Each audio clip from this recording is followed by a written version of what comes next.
Good afternoon, everybody, and welcome to our sixth, albeit first, virtual annual Proteus Innovation Competition launch. My name is Lisa Chiquetto, and I am the Executive Director of World Discoveries, the Technology Transfer Office for Western, Robarts, and Lawson in London, and I will be your MC for today. Before we begin, a few Zoom technology-related items.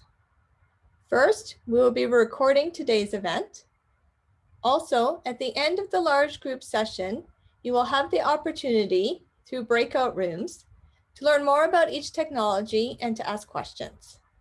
In order to choose which breakout room you'd like to be in, and in order to move between breakout rooms if you choose, you will need to have the latest version of Zoom installed on your computer.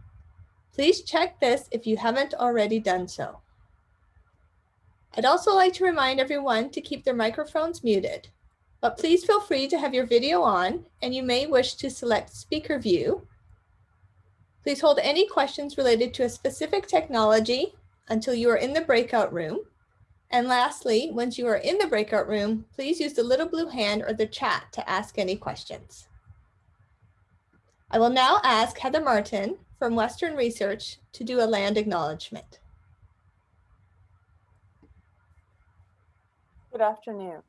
My name is Heather Martin, and I work in Western Research. I would like to take a moment to remind everyone that though we are meeting virtually, we acknowledge that Western University, as the host institution for this event, is located on the traditional lands of the Anishinaabeg, Haudenosaunee, Lenape, and Attawandaron peoples. These lands are connected with the London Township and Sombra Treaties of 1796 and the Dish with One Spoon Covenant Wampum.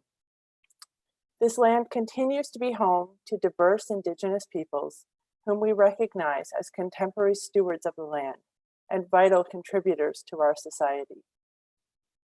From my colleague Lisa, I understand that there are people attending this event from 6 different Ontario universities, which is wonderful.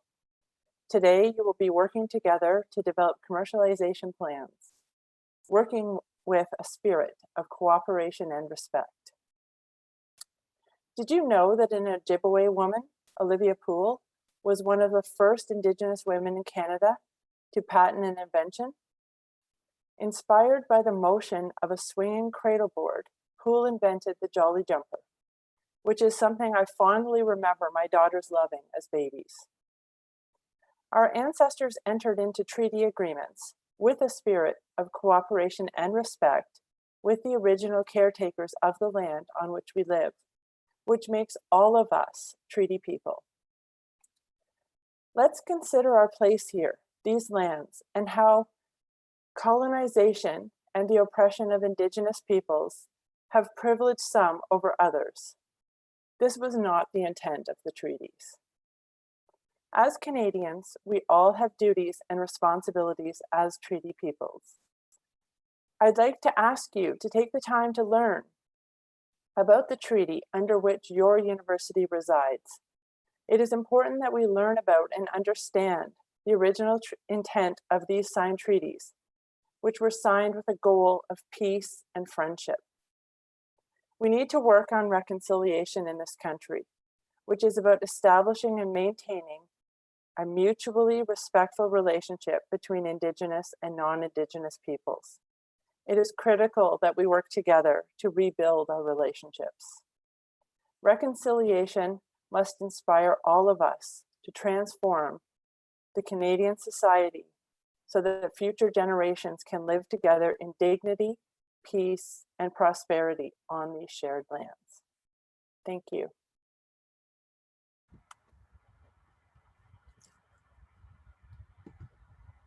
Thank you, Heather. Without the competition founders, institutional competition partners, or sponsors at the gold, silver, or bronze level, we wouldn't be here today. A special thank you to everyone who has made today's event possible. The competition is comprised of 3 stages: an abstract, which is due January 11th, a business plan due February 11th, and a finale consisting of a live pitch on April 8th. Submissions for both the abstract and business plan will be scored such that we will eventually only be left with 2 teams for each technology competing for a $5,000 prize. If you're thinking, wait a minute, I've never done a business plan or a pitch before, do not fear. We also provide workshops on how to do a business and a pitch and to help you on your way to becoming the next Proteus champion. Winning teams have gone on to form teams around their chosen technology and have helped companies obtain their first sales. I realize that was a lot of information and dates for you to remember. To make it a little easier for you, the date that you need to keep in mind today is January 11th. This is the deadline to register your team and submit an abstract on one of the 6 cutting-edge technologies you are going to learn more about shortly. A team can be comprised of any number of individuals. As mentioned, there is a cash prize of $5,000 for each of the 6 technologies. That is $30,000 in cash prizes we will be giving away.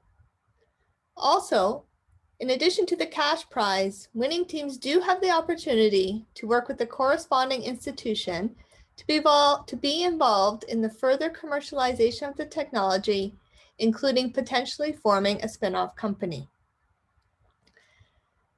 The Honourable Jeff Urick, MPP for Elgin Middlesex London and Ontario's Minister of the Environment, Conservation and Parks, was scheduled to join us today for a few opening remarks. Unfortunately, he was pulled away at the last minute. He has shared a few remarks, which I will read to you now. I am sorry I am not able to join you this afternoon due to an emergency cabinet meeting, but greatly appreciate the opportunity to pass along some greetings. Thanks to Lisa and the team at Western for extending the invitation. I'm proud that such an esteemed competition, this galaxy of bright minds and ideas across Southwestern Ontario institutions, includes our great Western University. Now more than ever, it is critical that we prioritize innovation and technological advancement as a means of increasing productivity, creating new revenue opportunities, as well as highly skilled jobs, and enhancing global competitiveness for Ontario businesses. I would like to thank all the partners and sponsors behind this exciting initiative and extend my best wishes to all participants. Thanks again, stay safe, and I hope to see you all soon. Thank you, Minister Urick, for those kind words, and we appreciate your support of the event, even though you couldn't join us in person today. I would now like to introduce John Galbraith, Senior Director, Venture Growth and Corporate Innovation at TechAlliance, to say a few words. Thank you, Lisa, and good afternoon, everyone. My name is John, and I like to consider myself a bit of an innovator, so I am thrilled to be here today, connected to innovators from all corners of the world. Here we are, another year celebrating Global Entrepreneurship Week and kicking off an intense 4-month Proteus innovation competition with our partners at World Discoveries, Western Entrepreneurship, and across the University of Western Ontario. Like World Discoveries, TechAlliance is built on a foundation of partnerships and collaborations. And it's strong, long-standing community partnerships like ours that not only support the delivery of innovative opportunities like Proteus, but help us continually raise the bar while we're at it. So with 2020 being 2020, I wanted to just take a quick minute and acknowledge the sheer amount of innovation it's required to get Proteus this far. I've been fortunate enough to participate on the Proteus Planning Committee, mostly as an observer, albeit, but I've been continually impressed with the level of thoughtfulness, effort, and innovation that's gone into moving Proteus to an entirely digital event. So kudos, Lisa, Planning Committee, and entire Proteus team. It's also not lost on me the additional complexity 2020 places on the process of innovation at the participant level. So to the participants, I am inspired by you staring adversity straight in the face and throwing your hats in the ring in spite of it. This really is the essence of innovation and entrepreneurship. At TechAlliance, our mission is to grow the innovative businesses of today and launch the startups of tomorrow. For Proteus participants, TechAlliance is your bridge to the London and Southwestern Ontario innovation ecosystem. If and when you're ready, we'll be there to help you commercialize your innovation, connect with other entrepreneurs in your space, navigate private and public financing options, provide mentorship, amplify your story, or simply just be in your corner. So with that, welcome everyone and good luck to all. Thank you.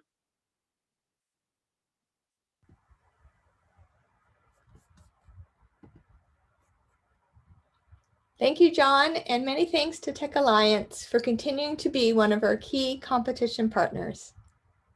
Now, on behalf of Western University, I am pleased to introduce, via pre-recorded video, President and Vice Chancellor Alan Shepard.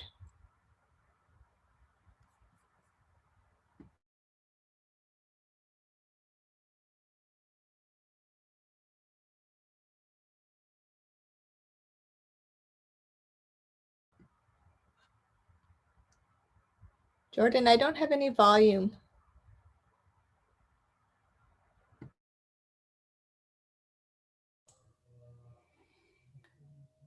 The audio should be enabled.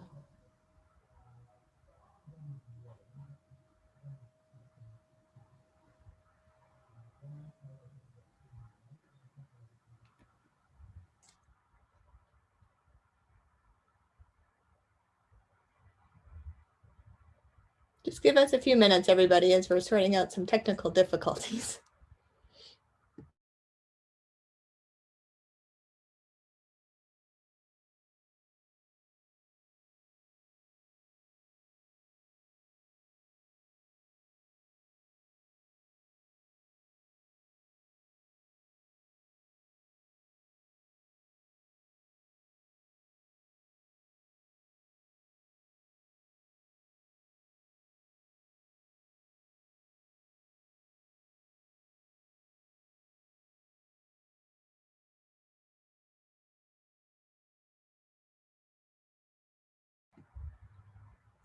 Okay, sorry about that, everybody. We seem to have some technical difficulties with Alan's video, so we'll just pause that and move forward. So as you can see, 6 technologies were chosen for our 6th Proteus year. Each institution chose a leading technology across a wide spectrum of sectors that were felt to be applicable to the formation of a startup company. A special thank you to all the creators who have generously agreed to give up their time and expertise. Western's technology is a pain measurement application and will be presented by Associate Professor Dave Walton from the School of Physical Therapy. Dave, over to you. Great, thank you for this. And do I have access to the screen, to the advancing the slides? Yes, you should be able to control the screen. Super, we'll give it a go. First of all, I want to thank Western for putting this technology forward. This is the result of a long series of work and research. My name, as we mentioned, is Dave Walton. My primary focus is on pain measurement and pain prognosis. And what we're going to talk about today is the multidimensional symptom index. This is a patient-reported tool intended for rapid phenotyping of different pain conditions to allow clinicians, whether that be physicians, whether that's physiotherapists, chiropractors, nurses, occupational therapists, to get a better understanding of the actual experience of pain in their patients. So let's see here. What do I need to do? Oh, there we go. Oh, and now I think I've gone too far. Ah, there we are. I assume we'll get used to using Zoom right about the time we're all ready to go back to normal and not use it anymore. The problem that we're trying to address here is that we do have an epidemic of chronic pain in Canada. I'm not sure if people realize this. It's estimated that around 1 in 5 people, Canadian adults, live with daily chronic pain. And if you've followed the news at all prior to this year, you've probably heard about the opioid crisis. And these two things clearly go hand in hand. And what we've ended up with here in North America are these competing crises of unmanaged pain or undermanaged pain and opioid use disorder. So the problem here has been for the longest time, the really only pain measurement tool that people used was a simple 0 to 10 numeric rating scale. And if you've ever been to a doctor and you've ever been asked how much pain you have, you've probably been asked this question. And you'll know it's also quite a frustrating question to answer because it really does not tell the whole picture of your experience. When we talk to patients, and I work with a lot of patients as partners, they tell us there are many other things about their pain beyond just the 0 to 10 severity that bother them, the frequency, the amount it interferes with their lives. And there are other symptoms they experience beyond pain. But of course, the effect here has been that if all we do is treat pain and try and get it down to a 0 out of 10, the best way to do that is here's some opioids. So patients say it misses the mark. The simple tools are way too simplistic. And at the end of the day, what we end up with, as I've mentioned, is that their experiences of pain end up just being dismissed. And there's a real stigmatization problem. Pain is a very invisible experience. And just to prove that, here we go, that this is still an important problem. I think I'm hitting the button. Here we go. No, I went too far again. This is the report of the Canadian Pain Task Force. They had a webinar literally just last night. So didn't this work out perfectly? And I just highlighted a piece here. So this was the result of a current set of work on what the pain problem is in Canada. And I highlight the area at the bottom where they specifically identify that current evaluation tools available to clinicians to assess pain are limited to a fixed time point, 0 to 10 intensity scale. And clearly, the patients say the pain experience spans well beyond these frameworks and that such measures fail to recognize the actual level of function and all of the other important aspects that matter to those people who live with daily pain. And again, that's 20% or 18% of the people in Canada. And unfortunately, these also do negatively impact the patient-clinician relationship and communication. So our solution has been something called the Multidimensional Symptom Index. This is a single page. It's a multi-symptom patient-reported tool. It can be completed on a piece of paper or using a computer or digital screen. It takes less than 2 minutes to complete. But by virtue of a series of algorithms that we have created, proprietary algorithms, it gives these clinicians with a really nice picture and understanding of what the patient's actual pain experience is. For those who come to see us in the breakout room, I'm happy to demo a version of this that we have available to us today. Puts 10 different symptoms on a nice radar plot, helps the clinician and patient talk together to identify the most important areas that they need help with. It also actually, as it turns out, functions nicely as a depression screening tool. It also actually functions in helping identify those people with an acute injury who are most likely to develop chronic pain eventually. So there's a lot of different things this tool can do, but it really does need a computer-aided solution.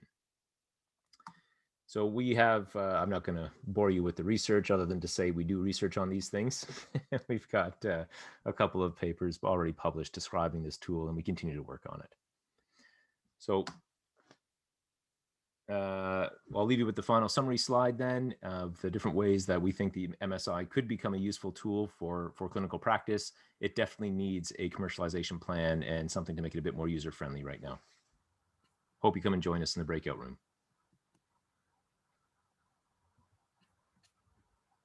Thank you, Dave. Next up, we have Professor Mike Brook from the Faculty of Science, McMaster University. Mike will be speaking to you about the technology known as recycle vulcanized rubbers to organic polymers. Thanks very much, Lisa. I want to thank also the Proteus competition for giving me the chance to make this pitch today. I actually thought it was pretty interesting because the next one is one I'm actually quite interested in. It's the opposite of what I'm going to talk about. Can you go to the next slide, please? I want to talk about rubber tires. Rubber tires are fantastic materials. We now expect that an automobile tire should last 100,000 kilometers. And in part, the reason that it lasts 100,000 kilometers is because of this guy, Goodyear, who over 160 years ago found out that you could just take natural rubber, throw in some sulfur, cook it up, and that sulfur would bind the organic stuff in the natural rubber together to make it much more robust, much more resilient. And as I say, it's turned into be an enormously important technology for all of us. There will be between 2 and 3 billion automobile tires manufactured this year. There are, of course, truck tires. And I was surprised to learn that mining tires, as shown on the top, consume about 15% of the rubber market. And then we have bicycle inner tubes. This is a classic example of a single-use material. Next slide, please. Well, we all know about that. That's probably not that great. We all have these water bottles we're not supposed to use anymore. Why? Not because they're not good materials, but because we don't manage them very well. So yes, the planet is polluted by lots of plastic. Next slide, please. But the planet is also polluted by lots of rubber, because that automobile tire that lasts 100,000 kilometers might only lose about 15% by weight, but it's a single-use rubber. And then it either gets collected, and in some jurisdictions in the world, there are these gigantic collection sites where the tires are just sitting around, or even in jurisdictions where they are managed, they have to be shredded and reused, as is the case in most of Canada. They can catch on fire, as is shown on the bottom right. This was at a tire reuse factory in Minto, New Brunswick, just last December. And those fires are problematic because they're extremely hot. They're filled with particulate. They're very sooty. They generate lots of pollutants, including sulfur compounds. It's bad news. But fundamentally, from an aesthetic point of view, it's nuts to use, in my opinion, at least, petroleum once and then to just throw it away. Next slide. So what's the problem here?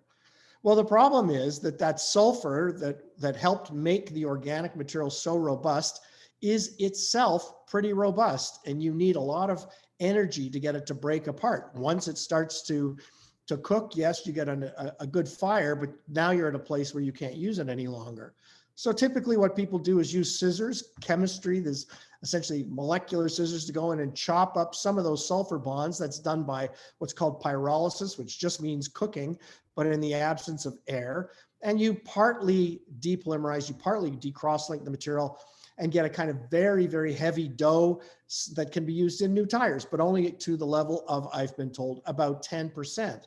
Well, that's great, but that's clearly not a real solution to the problem. Next slide. What we really need is some way to go in and cut all of those sulfur bonds up so that the organic material that was used in the first instance to create the rubber can again be reused to make a rubber for a tire or for something else. Next slide. So that's what we did. That's a picture of me taking apart a tire that was donated by the company across the street that puts my snow tires on my car. And the concept is really easy. You take the compound on the top left, that's the sulfur compound. You add this silicon hydrogen, that the blue hydrogen shows up there. Those compounds are produced excess to need in the silicone business, and everybody in the room is wearing silicones through their personal care products today. That completely cleaves all of the materials, and you're left with that oil, which I don't know if you can see my cursor, but that's in the little flask there, in combination with the material that fills the normal tires, carbon black and stainless steel, steel and polyester cord and other stuff that is used to reinforce the tire. That material can be reused. You can, in certain circumstances, directly make it into a rubber, or you can strip the silicone away to collect the silicone fluid and then sell that. And shown on the bottom is our 30-centimeter automobile tire. We made a mold, and you can see on the right-hand side that without the filler, we can make a nice tire. With the filler, we can make a reinforced tire. Next slide. Okay, so where are we? Well, the patent is filed. We're looking for partners. One of the reasons I'm pleased to be here. It's mild, 100 degrees, 30 minutes, and you're done, but the catalyst is too expensive. So what we're in the process of doing is improving it and applying the chemistry to something that's much simpler. For example, the steel shown on the bottom right is clean steel that we can sell to a steel company for reuse, whereas on the left, the picture is rubber contaminated steel, and now we don't need very much of the catalyst to make this work. And with that, I'm going to stop and thank you very much for your attention and look forward to meeting some of you in the breakout room.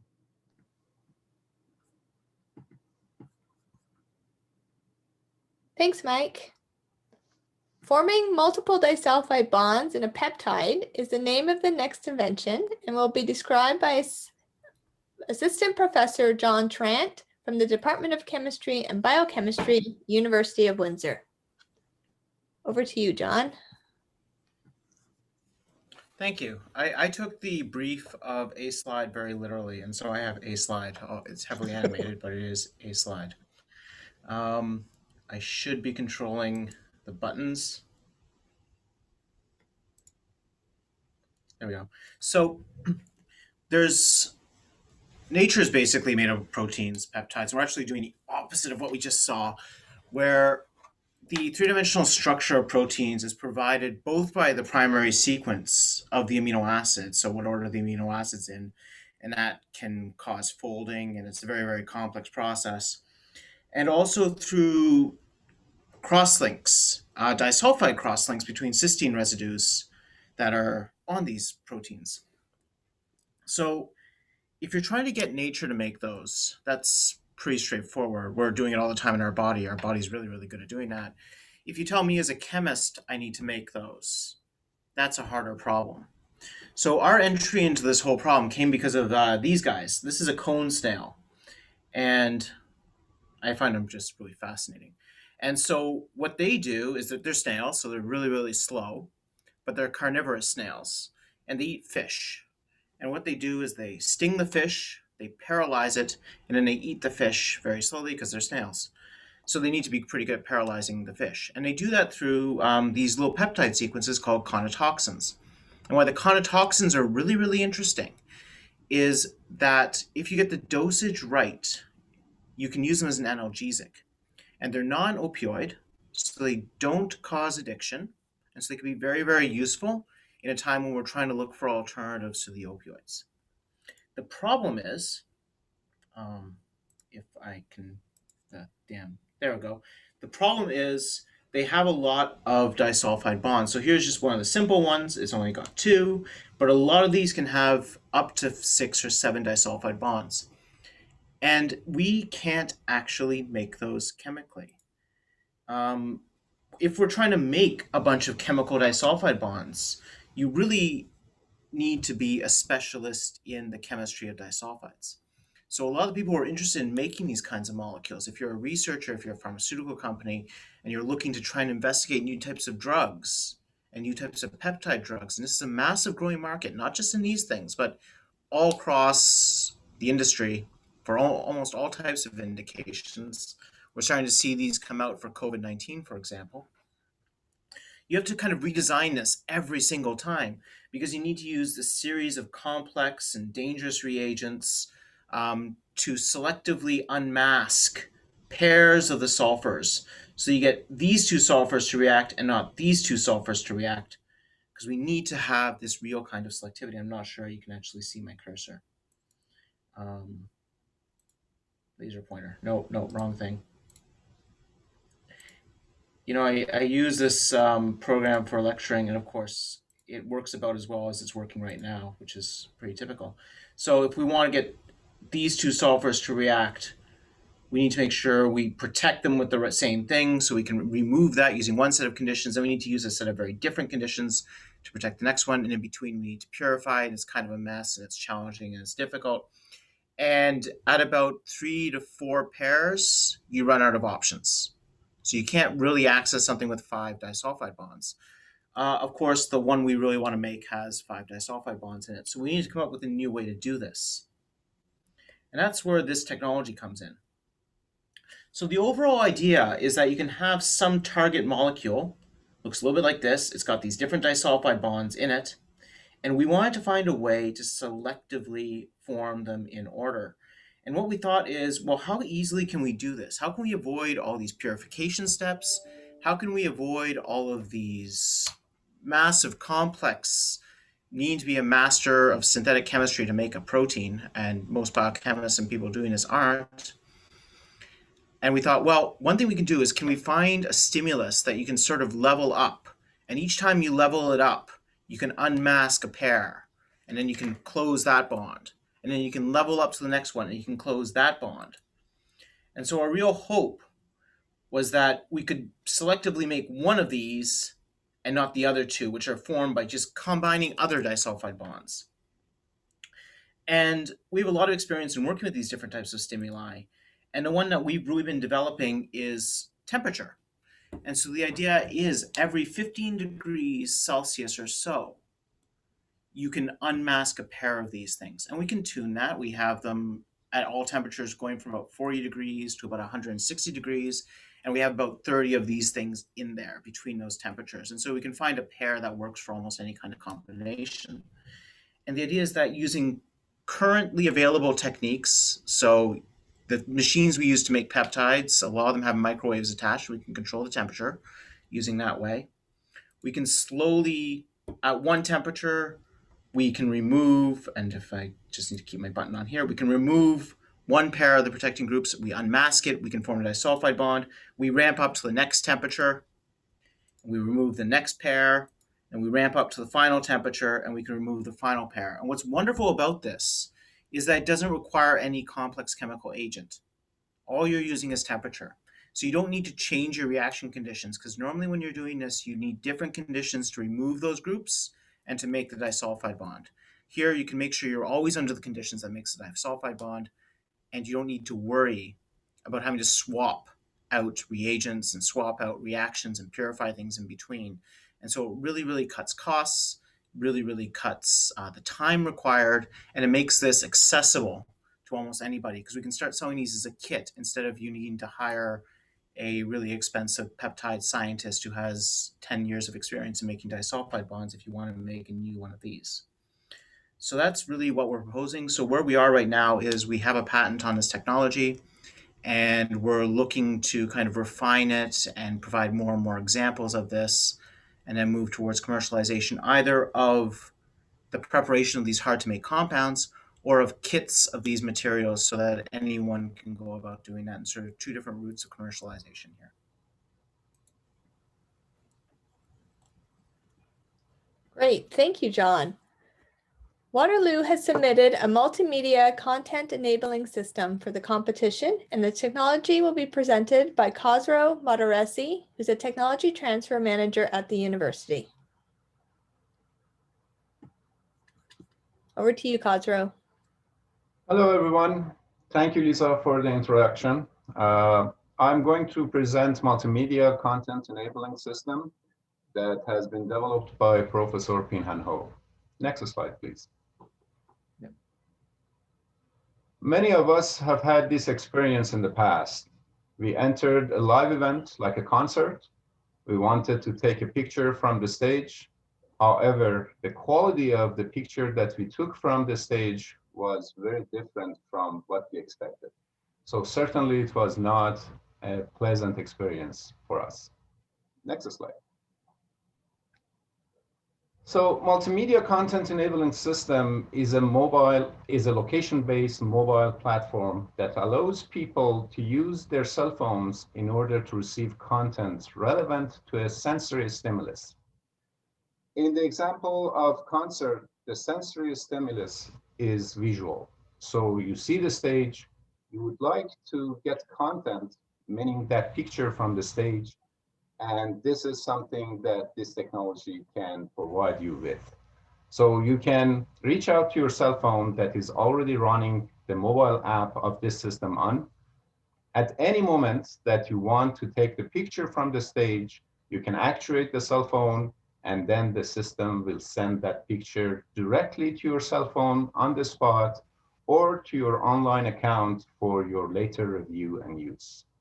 Next slide, please. So in this slide, there is a very short video that demonstrates how the technology works. There is a TV at the back that runs content, and the user taps the screen of the cell phone at the moment that he wants, and then immediately the picture is transferred to the cell phone. So we have built a prototype, obviously, and it consists of three main components. The first component is the hardware box that needs to be connected to the system that provides the sensory stimulus. We also have a content server that manages requests and sends out content to different users, and also two mobile applications that have been developed for both Android and iOS platforms. In terms of intellectual property, in addition to the mobile applications, 2 US patents have been issued These patents protect the system in terms of hardware and also the method that the system uses to perform. Professor Ho and his team are continuously optimizing this system in terms of the capacity of the users that can simultaneously use this system, and also in terms of the accuracy of selected content. Next slide.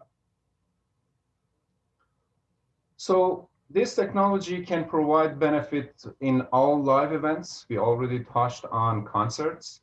Other applications can be convocations in which people would like to take the right picture at the right moment from their beloved ones. So this invention can provide value in that setup. It can also be used for sport events or in business presentation sessions when people want to, for example, have a copy of the slide being shown. Next slide, please.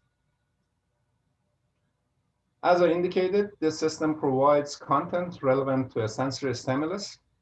The stimulus should not be only visual. So if you smell something and we would like to receive more information, or if we touch something, we would want to receive more content about the fabric, for example. Or if you walk into a local food festival, you taste the food and you would like to know the recipe or the calories included in that food, this system can be used for those applications.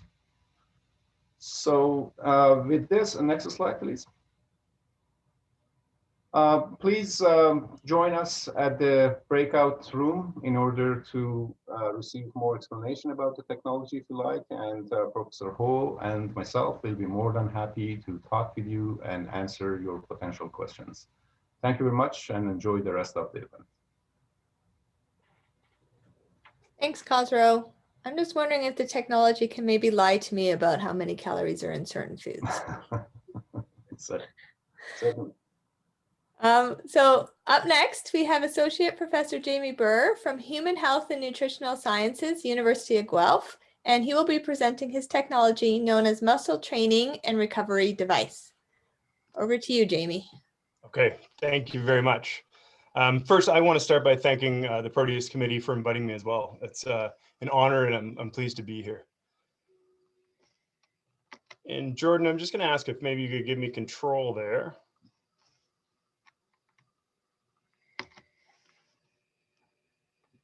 There we go. Okay, so I am from the University of Guelph, and I'll be talking about our muscle training and recovery device. So a real quick background on what this is and why we need this. You may not be aware, but there's a new training modality where people go to the gym and they train under blood flow restriction. Why would we do that? Well, what we understand from traditional training or rehabilitation literature is that you typically have to lift something fairly heavy to make your muscles bigger or to get stronger. And when I say fairly heavy, it's about 70 to 80% of your one repetition max, or the most you can lift one time. That takes some serious effort.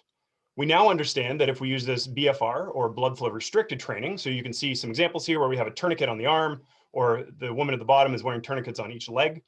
We can train as low as 20 or 30% of one repetition max, use a far smaller weight, if you will, and still get similar results. This suggests we could make very light exercise suddenly much more beneficial than it would have been. I won't bore you with the details, but I will tell you that my group and others around the world have produced accumulating evidence that this is indeed a thing. Muscles grow bigger and they get stronger. Again, I don't want to get into the nitty-gritty, but I'll give you a basic idea of how this is believed to work. If we think about our arms right now, the amount of blood going into your arm should be equal to the amount of blood coming out. Otherwise, you have a problem. When we put a tourniquet on your arm, what's going to happen is we don't completely cut off flow. We're going to allow a small amount of blood to come in, but we will stop all that blood from leaving. When we add an exercise stimulus to that, we will create a hypoxic environment because we're using the oxygen there, and all the byproducts from that metabolic stress are going to build up. And we believe that signals the body to think it's doing harder work than it is. So why do we need this kind of a thing? I think all of us know that if we use it or lose it, if you don't exercise your muscles, they get smaller. And that is certainly related to a host of chronic disease outcomes, including diabetes, and even just the ability to functionally live. We also know that in situations of acute injury, Prehabilitation or rehabilitation can be very helpful in getting back to normal function. And we've even now seen in extreme cases like coma, just the use of blood flow restriction by itself can actually stop or slow muscle wasting. So our group thought about this and said, okay, well, what's the next step? And it came to me one night when I couldn't sleep. And I'm sure anybody that's been up watching late night TV recognizes this gentleman, Dr. Ho, who has the electrical muscle stimulator. And if we believed when this came out what the common belief was, this was going to make all of us into the Hulk, because you could just sit on your couch and shock your muscles and you'd be He-Man before you knew it. That didn't happen. And if I summarize why it's not that effective, essentially, I would have to shock you so hard that you would not be willing to put up with it to get that kind of growth. So we reasoned that if blood flow restriction causes exercise to become more effective, then if we add this blood flow restriction to a light exercise, such as electrical stimulation, which does have a use in other areas, then we would see a greater efficacy. So our device is an automated device that controls simulated exercise, if you will, or passive exercise. So the user does not need to initiate the muscle contractions. They're done through electrically stimulated pulses, and it strategically limits blood flow to the limb to enhance these training and recovery outcomes.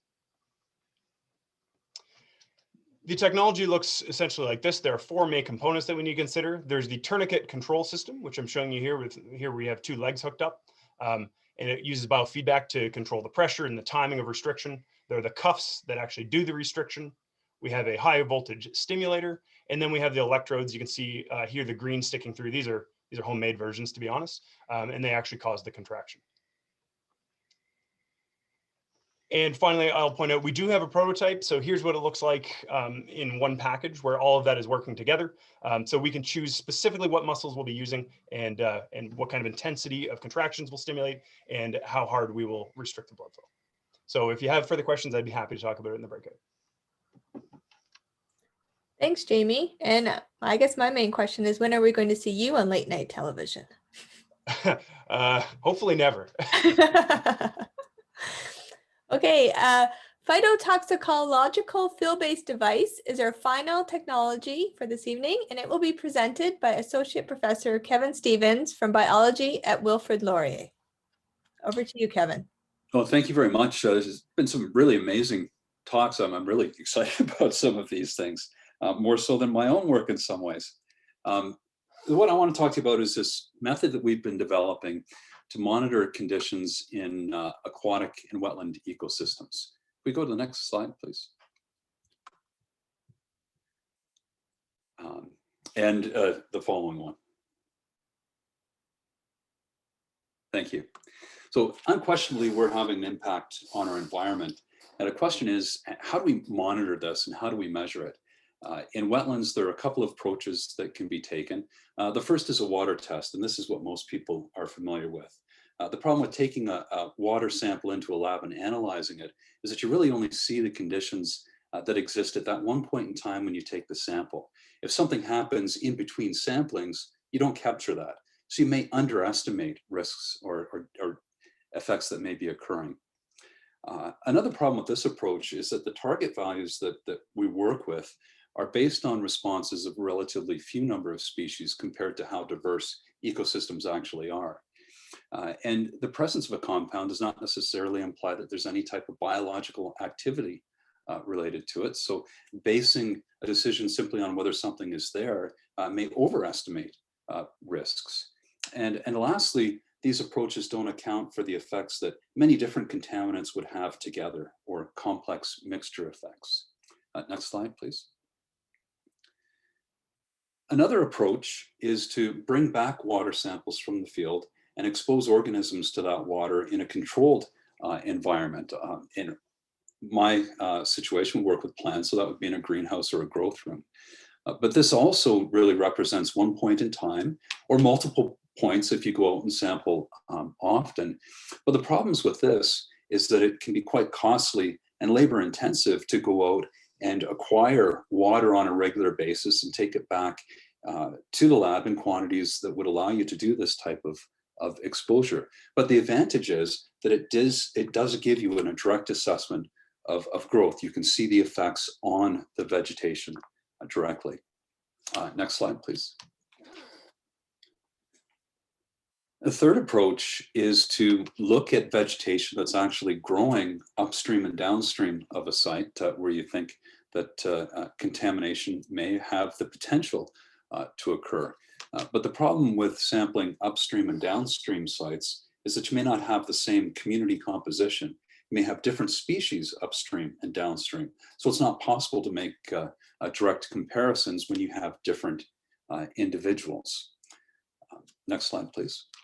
So to get around some of these problems, we've developed what we call a field deployable assay, essentially portable greenhouses or portable microcosms that we can install in areas, and we have them equipped to carry out a range of bioassays. And incidentally, this is a shot of some of those FDAs at one of our field sites in Yellowknife, and that will come up in a later slide. Next slide, please. These FDAs, our field deployable assays, are composed of a delivery tube that's inserted into a soil or sediment that will allow delivery of water up to an exposure chamber. And in that chamber, we can install different cassettes, essentially, different modules that will allow us to conduct different bioassays. On the right, I'm showing one FDA that's set up to do seed germination assays. And within our cassette, we've placed a number of different seeds. Seedling or seed germination is a very common response or assay that's used to assess environmental conditions. And you can see here a number of seeds that have germinated in this cassette. Next slide, please. But we're not limited to just looking at seed germination. We can look at seedling growth and development. We can look at other taxonomic groups, soil microorganisms. We've developed some approaches where we can run these tests directly on a microscope slide. So we can load up our FDA with multiple slides, each with different species and each with different assays. Next slide, please. This is an example of some of the results that we obtained from one of our sites in Yellowknife. It was downstream. We were looking at downstream and upstream effects of giant line. So these areas, reach 0, 2, and 4, are locations downstream of giant mine. YR is a control outside of the mine property. And the growth response we were looking at here was seedling development. And you can see on the right, the seedlings growing in these FDAs. This was about a 3-week assay. And what we were able to identify was a significant reduction in growth downstream of the site in 0 and in 2. We didn't see it in 4, and that was a little troubling until we realized that about 10 years earlier, the mine had actually diverted the stream. So the conditions in the diverted area were very different. They hadn't been exposed to years and years of mining activity. So we were able to understand this result in the end. Next slide, please.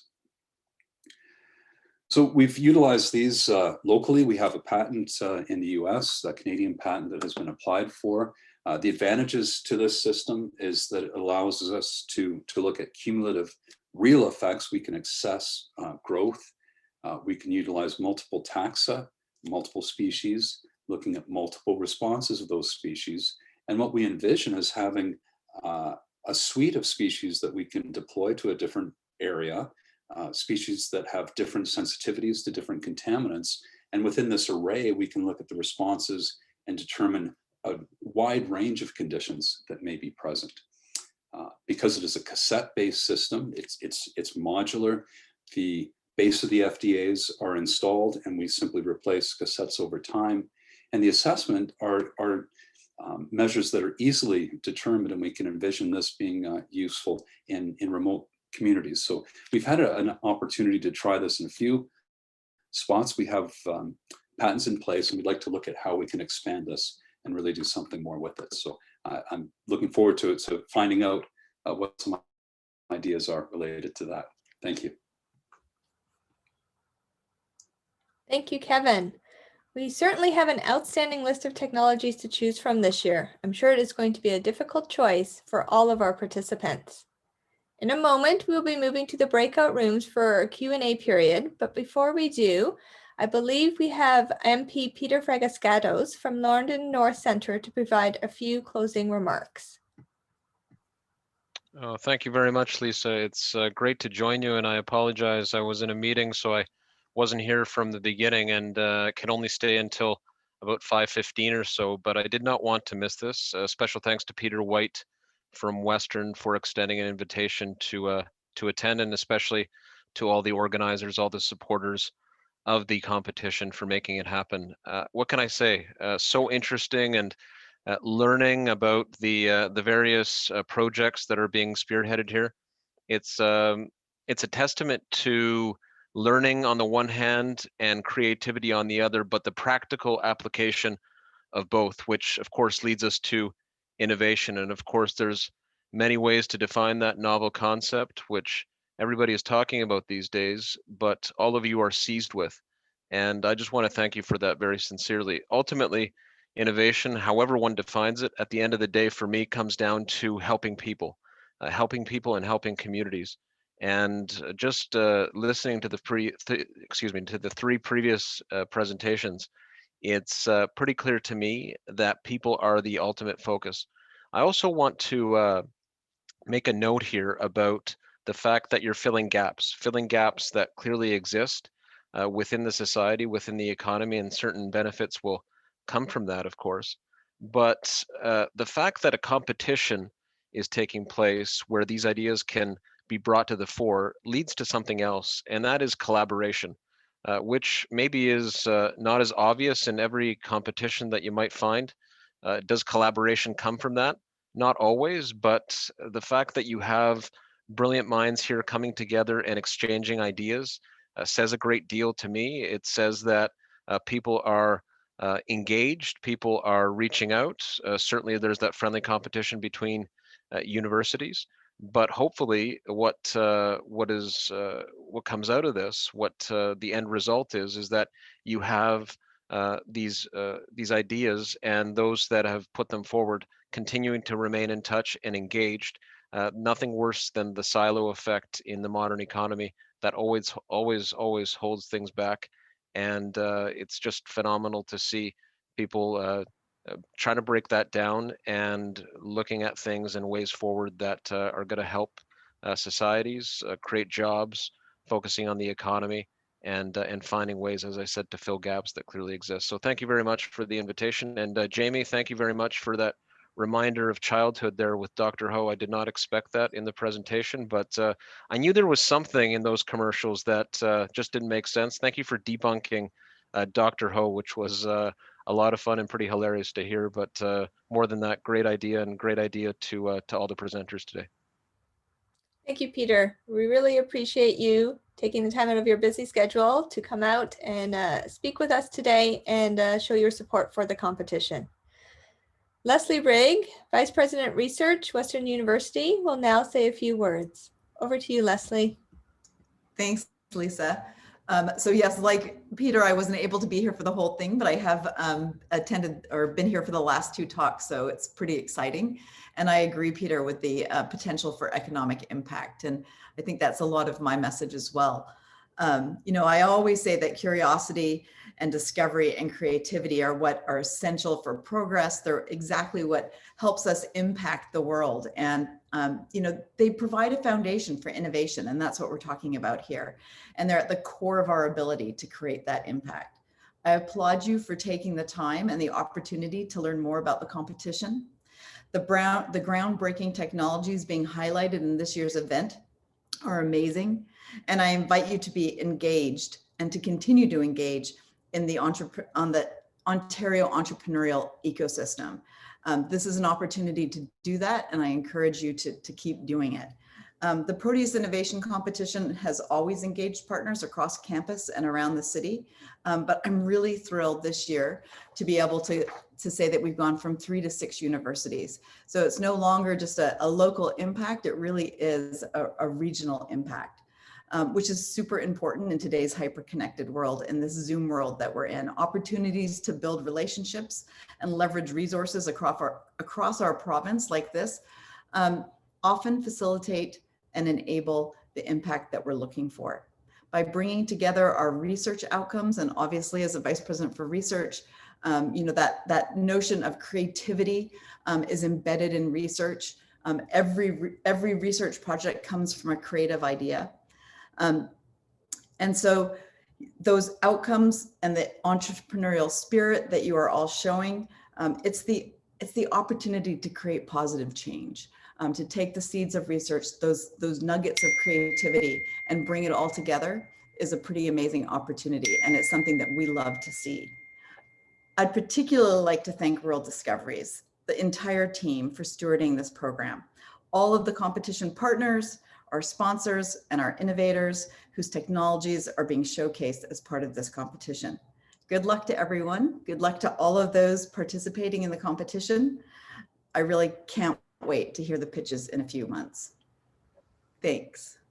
Thanks for having me. And I'm really sorry that I can't stay for the whole time, but I have another meeting that I have to go to, but I'll stay as long as I can. Thanks, Lesley. We really appreciate your support of research, impact, and in particular, this event. I am pleased to next present Wen To, Director of the Epicenter, University of Windsor. Over to you, Wen. Thank you, Lisa. It's my pleasure to be here today. Like Lisa said, my name is Wen To. I'm the Director of the Entrepreneurship Practice and Innovation Center, or in short, Epicenter, at the University of Windsor. We are the on-campus entrepreneurial hub. We support students and entrepreneurs by providing them with mentorship, training, funding opportunities, networking, and access to incubation space and makerspace. On behalf of the University of Windsor, I would like to commend Lisa, her team, and the organizing committee for an outstanding job today for a wonderful launch event. It's great to see how much the Proteus Innovation Competition has expanded over the years. University of Windsor has been involved in the competition for the past 2 years. We are delighted to participate again and continue this relationship with Proteus this year. Bringing a technology from lab to market is not easy. The Proteus competition helps deliver viable business plans to researchers to help them accelerate their commercialization process. In addition to highlighting high potential commercializable technologies coming out of Ontario's post-secondary institutions, this competition gives students from all faculties the opportunity to hone their market research, business, and pitching skills. Year after year, we see an increased interest from students taking part in the competition. This is very encouraging to see the level of enthusiasm from students working hard to produce the best commercialization strategy to help researchers transferring their technologies to the marketplace. Ontario and Canada's future relies on your bright minds. Finally, please reach out to us via our website or social media if we can help you in any way in your entrepreneurial journey.